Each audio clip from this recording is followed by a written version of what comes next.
गंगा ने जब कुरुवंश के राजा शांतनु से विवाह किया तो उन्होंने उनके सामने एक शर्त रखी थी कि मैं जो भी काम करूंगी आप मुझे रोकेंगे नहीं और न ही उसके पीछे का कारण पूछेंगे। जिस दिन आप हस्तक्षेप करेंगे उस दिन मैं आपको छोड़कर चली जाऊंगी। महाराज शांतनु से विवाह के पश्चात गंगा को एक एक करके 7 पुत्रों की प्राप्ति हुई, लेकिन गंगा ने सभी 7 पुत्रों को एक एक करके गंगा में प्रवाहित कर दिया।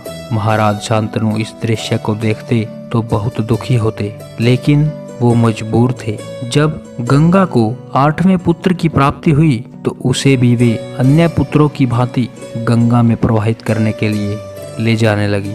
महाराज शांतनु से अब रहा नहीं गया। उन्होंने गंगा को टोकते हुए कहा कि तुम कैसी माँ हो जो अपने ही पुत्रों का वध कर रही हो। इस पर गंगा ने जवाब दिया कि अगर आप चाहते हैं कि आपका यह पुत्र आपके पास रहे तो मैं इसे जीवित छोड़ देती हूँ, लेकिन अपने वचन के अनुसार अब मैं आपके साथ नहीं रह सकती। यह कहकर गंगा वहां से चली गई। यह 8वीं संतान देवव्रत थे, जो दरअसल 8वें वसु थे और एक ऋषि के श्राप के कारण गंगा के गर्भ से जन्मे थे। जब देवव्रत युवा हो गए तो उन्होंने देखा कि उनके पिता कुछ दिन से काफी उदास हैं। महाराज शांतनु ने उन्हें कुछ नहीं बताया, लेकिन देवव्रत को उनकी उदासी का कारण पता चल गया। वे जान गए कि उनकी उदासी का कारण निषाद कन्या सत्यावती थी।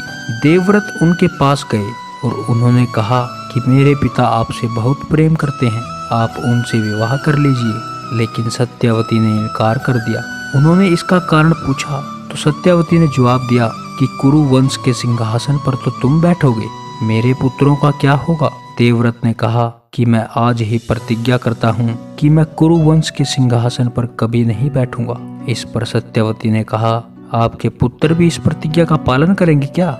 इस पर मुझे संदेह है। उनकी यह बात सुनकर देवव्रत ने अपने दोनों हाथ उठाकर प्रतिज्ञा की कि मैं आजीवन ब्रह्मचारी रहूंगा। उनकी यह प्रतिज्ञा सुनकर आकाश से पुष्प वर्षा होने लगी। यह आकाशवाणी हुई कि हे देवव्रत, इतनी भीषण प्रतिज्ञा तुम ही कर सकते हो, इसलिए आज से तुम देवव्रत के नाम से नहीं भीष्म के नाम से जाने जाओगे। उम्मीद है आपको ये वीडियो पसंद आई होगी, तो वीडियो को लाइक और चैनल को सब्सक्राइब जरूर कर दें। धन्यवाद दोस्तों।